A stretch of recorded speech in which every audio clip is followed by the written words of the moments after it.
Mark Larsen here for the Dreamcatcher podcast. Thanks for joining us. Today, my guest is Ty Havranek. So, welcome to the Dreamcatcher podcast. So Ty, how are you doing today? Fantastic, beautiful Tuesday morning here in downtown Hastings. It is Excited for the invite and talk about all things podcast and the adventures that we got to lead us to this point. Yes, and we just recently met. It's not been very many really days ago. And so, Ty, a little bit about your background. Where are you from? Where do you living here in Hastings? Yeah, Okay. I was a longtime 30-year resident here of Hastings, born here, raised here. Got involved in the radio broadcasting field. Okay. Almost 20 years ago. Sorry, wow. dating myself a little bit. But put together a 18-year career. Here in Hastings at the radio stations, went up to Grand Island for about 10 of those years. Okay. And then a couple of years stint in the Sandhills, but from radio broadcasting, had the opportunity to then years later come back and do that from a teaching standpoint here at Central Community College campus in Hastings. Got a call to be an adjunct instructor, and that ultimately was kind of phasing out one of our other broadcast instructors who was getting ready to step off and retire. Okay, cool. So I've taken his class load.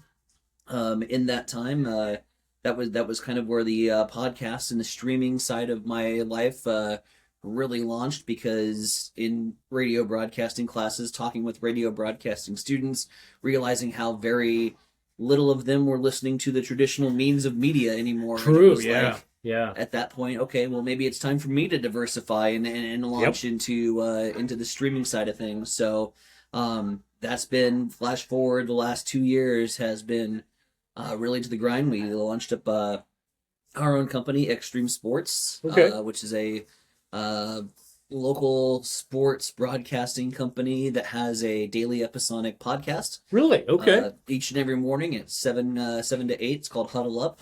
Wow. Where not only do we do talk sports, that's primarily our focus, because we're two just sports guys. Okay. But we also involve some community-centric topics from time to time, hot button issues. Very awesome. Really taking the model, Mark, of what was really great about radio, right, and blending it in with the podcast model. Okay. So taking all of the great elements of podcasting, taking all of the great elements of the traditional radio morning show, and blending it into a 1 hour episodic stream. Wow, 1 hour, and you do that every weekday or every day? Yep, weekday mornings. That's quite a bit of content to come up with and everything. So was that something you always wanted to do, something like that, or probably didn't maybe know? It was interesting in the fact that we kind of came together at the same conclusion at the same time. Okay. I was looking at ways to possibly, at this point, it was towards the latter years of broadcasting, and I knew radio had to evolve to kind of continue to keep up with some of the other means in media that were taking shape. And so I was looking, and as I was looking, I was thinking, well, this is profitable even if I just go out and launch this on my own. Yes. And at that time, I got a call from a longtime sports guy here on the Hastings side of things. Name's Mike Will. Okay. And we met before a baseball game, and I'm thinking he was going to ask me if I was ready to take his job over, because he was going to retire. Right. I was getting ready to spiel, hey, I'm actually looking into doing this on a private venture and going independent. And to my surprise, his conversation was, I'm looking at going independent, but I need somebody to partner with. Would you join? Wow. And so the stars kind of aligned at the right moment, and off we went with this extreme sports venture, and that's led to all the beautiful things we're doing today. Very cool. So how can they find you to listen to you? Yeah. We are available at X-StreamSports, X-StreamSports. Okay.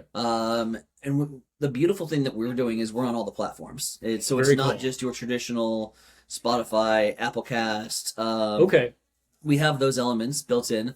But because we do record live and we do stream with cameras, right? We are on a Facebook Live every single morning. Very cool. We're on YouTube Live every single morning. We even have dove into Twitch.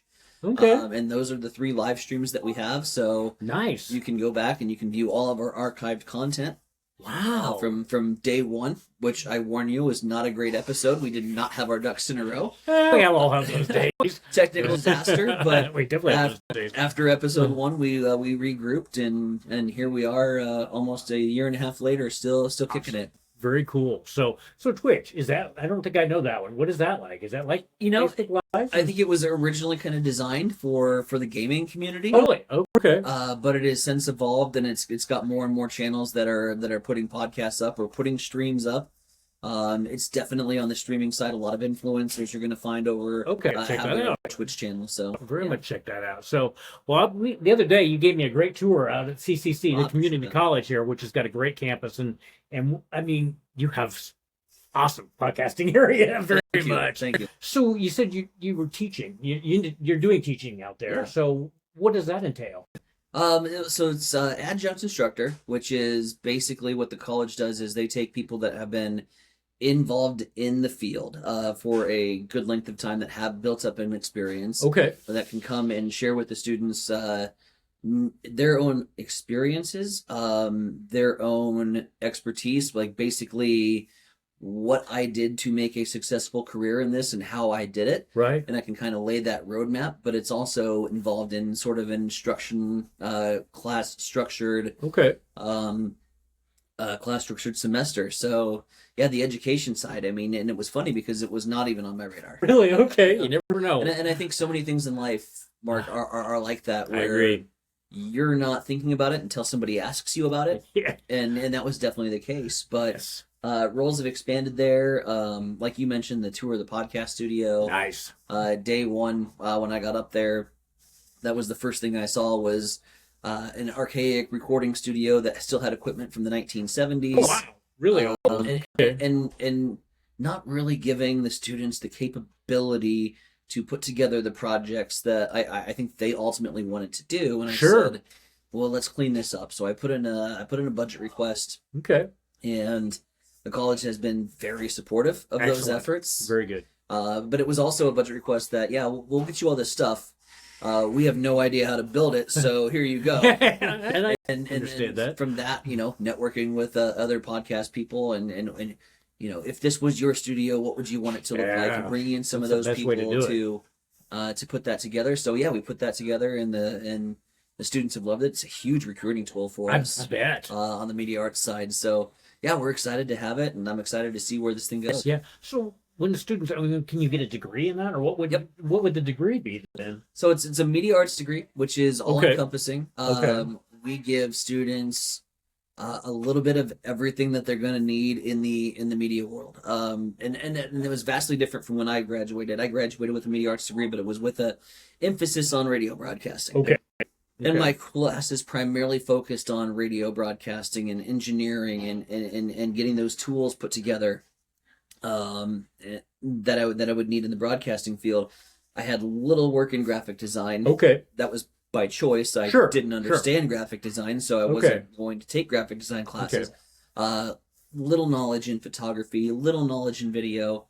But now we've discovered as these students get out into the field, they need it all instantaneously. You can't be on the radio anymore and not snap a photo for social media. That is very true. People love videos. If there's a video, that's going to attract the audience rather than just an audio clip. So yeah, we're giving those students all those tools. Yeah, I mean that's excellent. So what does 5 years look like, or what does a year even look like for the program out there? Do you have things you still haven't done?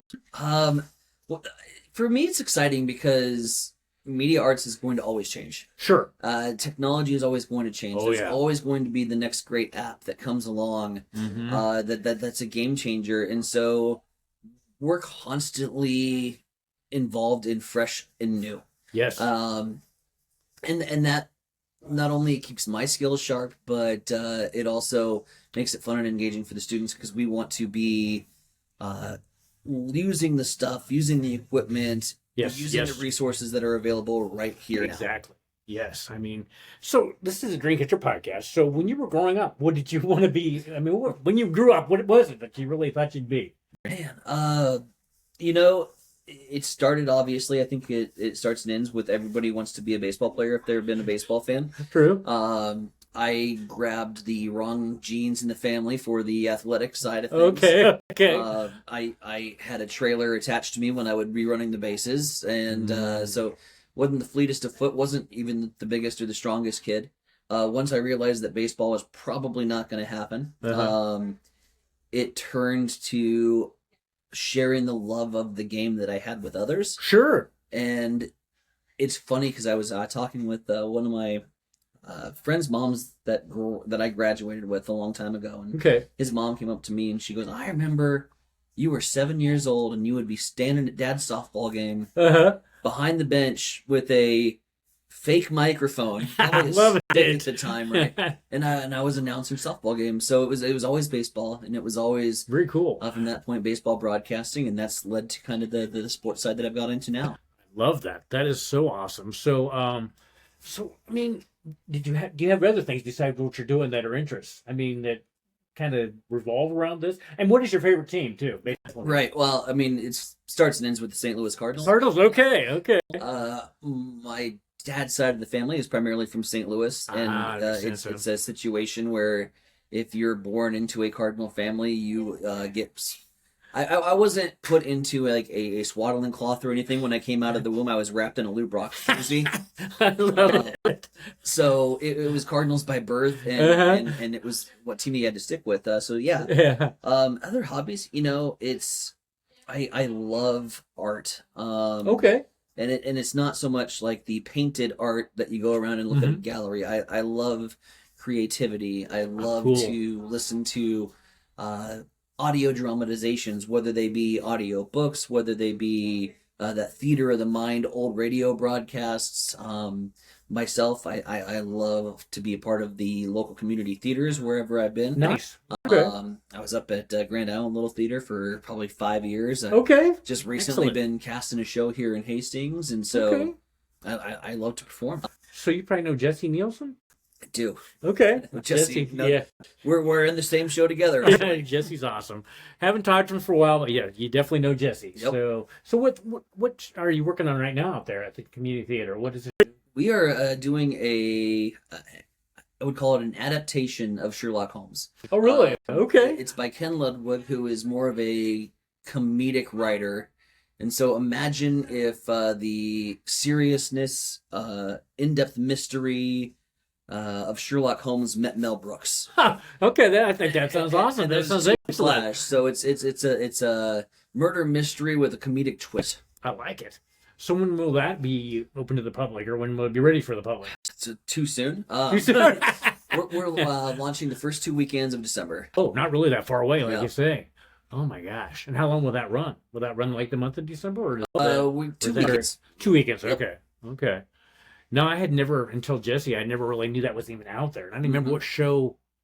Oh, One Flew Over the Cuckoo's Nest. That's the one he got me out there too. Yes. And it's like and my wife actually lived here for a while in Hastings, and she's like, she didn't know I was out there either. I mean, one thing, you're really up close to the stage there. Yeah. So I like that. So does your wife, or does she do this? Or are you married? Nope. Okay, I didn't know if you were married or not. I never asked you that. No problem. Nope, got a girlfriend, but very supportive. Okay. But that's not so much on the art side of things. Okay. I think enjoys the time that I'm not bothering her. So. I think my wife appreciates that too. So no. So okay, somebody's coming in at my age. How would you tell them to get started with podcasting? I think it starts with a passion, right? True. It starts with a passion about something that you're talking about, and then there's got to be a purpose behind that passion. True. And I think those two P words are essential when you're putting a podcast together. I think anybody and everybody could have quote unquote the gift of gab or be a conversationalist, or just like talking with people. But what's the purpose of the podcast? What are you trying to convey? And if you align those two things up, my recommendation is just to get involved. Find somebody who has put together a podcast, ask them all kinds of questions, be the most curious about some of this equipment, because every podcast is different and everybody uses different technology to produce their content. Very much. So you're going to find that, hey, there's going to be one thing that works for me that's a little bit different than you showed me. Yes, you can upload really quickly and can edit and do all those things on the fly. But here's the things that I want for my podcast, and that might be something completely different than what I'm using across the street or using on campus. And so getting a well-rounded synopsis or idea of what's all available, and then deciding what's right for you. Very excellent. So your podcast is video also, right? Yes. So what do you use for a camera? We have just some built-in, not the built-in cameras like that we're using now, but some streaming cameras that we have at the top. Okay. And then we go through a different stream that connects both cameras together, because what's fun is we're doing it from two different studios. That is cool. Right? Okay. And so I'm launching mine from halfway across town, and he's on the other side, on the east side of town. I love it. And so we have a server that's basically built in to make sure that those cameras get activated at the same time. We're working on certain graphics and certain different features where if we have somebody that calls in, if we recognize that number, we can put in their graphic and we're talking with. Oh, wow. So we're doing a lot of cool stuff on the side. But yeah, primarily we are running through Restream. As far as getting our content up and live. Because that one has all of the platforms that we are live on, and you can toggle those on and off at any given time. So. Nice. Very nice. Yep. Oh, so do you do like tutoring, or can you do that with we working at on college campus? Yeah. So like if I wanted to go further, you could tutor me? Yep. That's one of the services that I've kind of just started launching here recently on an independent basis, where I will go out and do some seminars, talk about the podcasting industry, why it might be right for you, what you can do with podcasts. And I've really, really, really been working on lately getting businesses involved. Sure. Because I think it's an advertising opportunity for them. Yes. That's free and low cost in today's economy. Those are some very important big words that people perk their heads at. Yeah.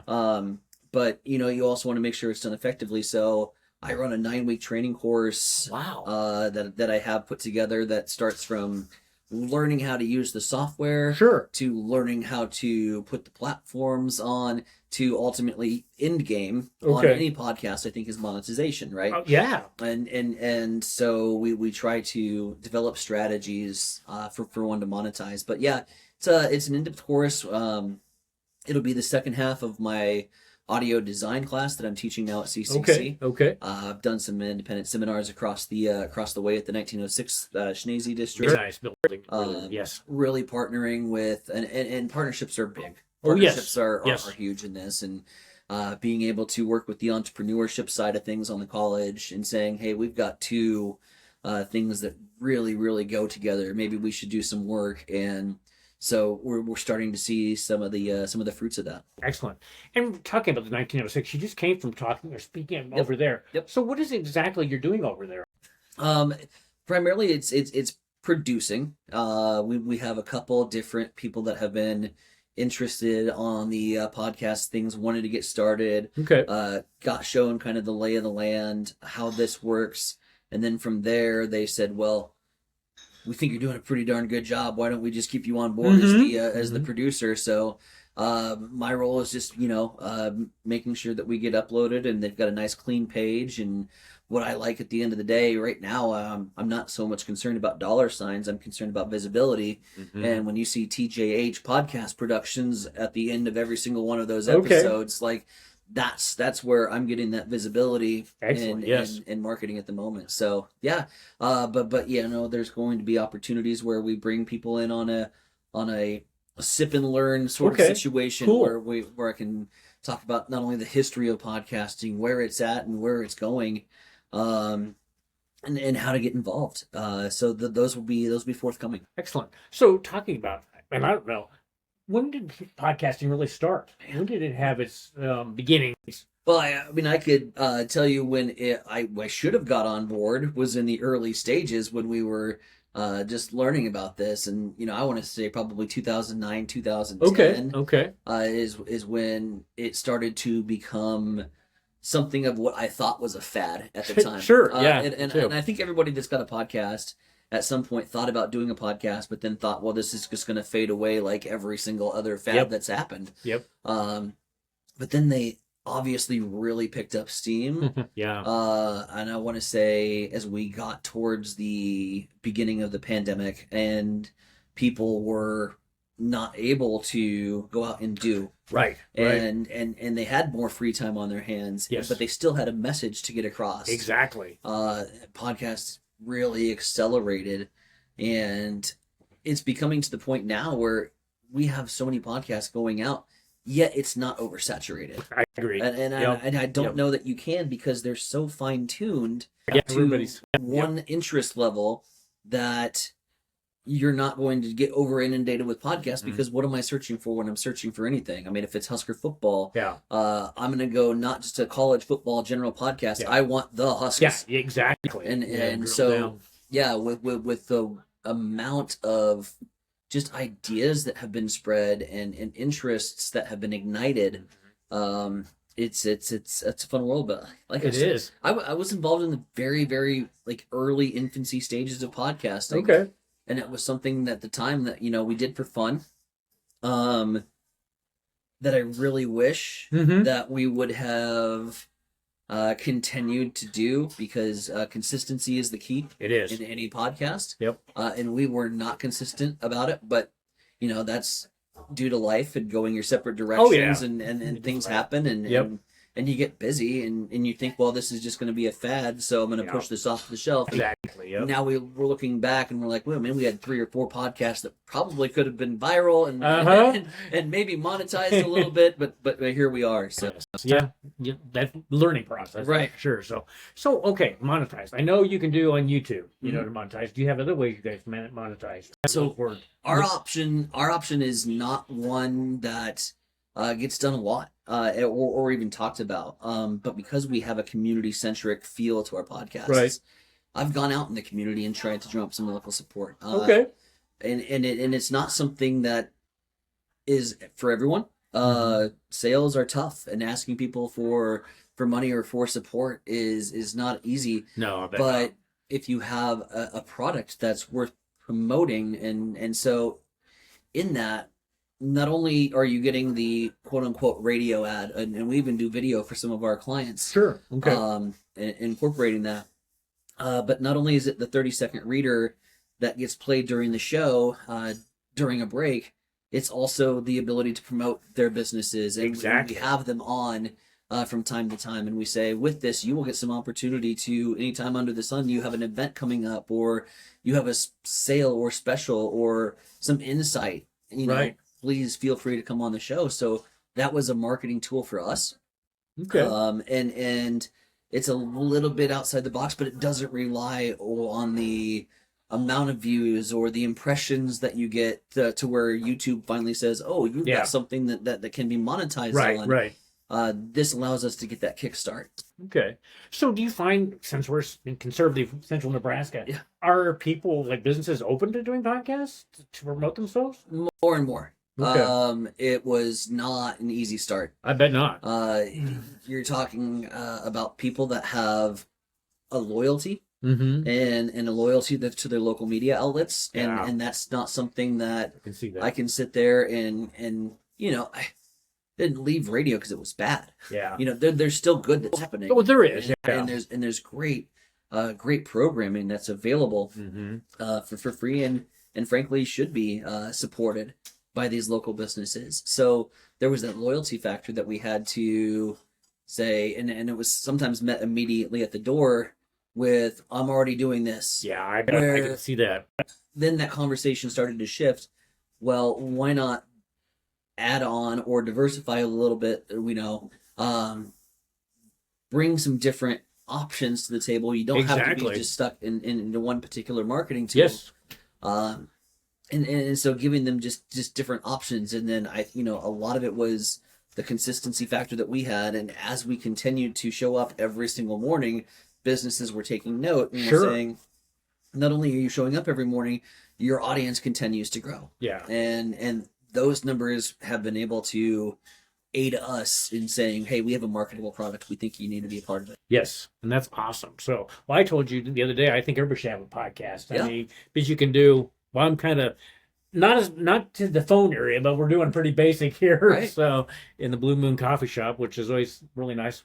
Haven't had anybody make faces at us yet today. It's good. So, but so yeah, I mean, okay. So, what would you say for equipment if somebody's starting out? You know, what are some programs you like, and what equipment if they were just newbies on that? The simplest thing you can do is a USB microphone. Okay. A USB microphone with the simplest audio editing software.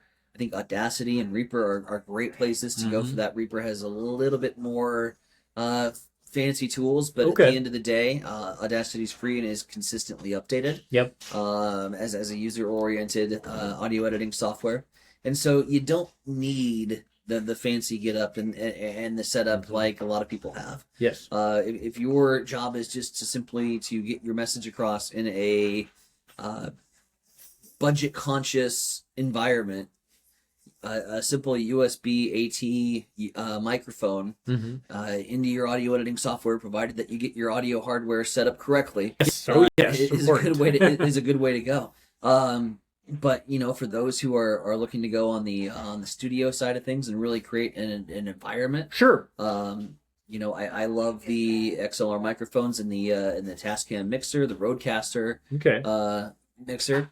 But again, that's all as you get your feet under. And I think the biggest mistake that I've seen podcasters make is they try to walk before they crawl. Makes sense. And they go out and they get this and they invest and they get these fancy mixers and they don't know how to use them because they haven't been instructed. That would be me. how to put these things together and get the sound quality the way you want it to.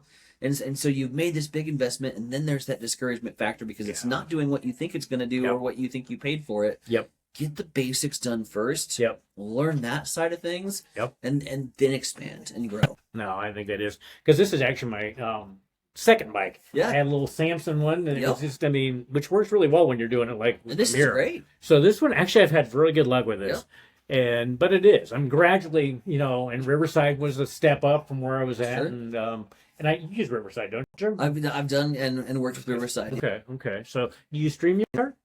Have you used that one? We use Restream. We have from our podcast standpoint, we probably need more of a. We actually have servers, and that's another thing. If you want to get to the point where you're live streaming and you're doing different graphics on that, hire an IT person. Really? Okay. Good. I will remember that. Okay. There's server aspects. There's things that need to run correctly. You know, the video feed to be able to match the audio it's all done on the back end of technology that's way beyond my comprehension even. Okay. So you know we've got an IT guy in place. Okay. That handles that, and it's really fun because I just throw him ideas all the time, and he probably gets sick and tired of reading his text messages. But I'm like, hey, what if we did this? What if we did this? Here's what I want, and so he goes to work and puts that into action. That's nice.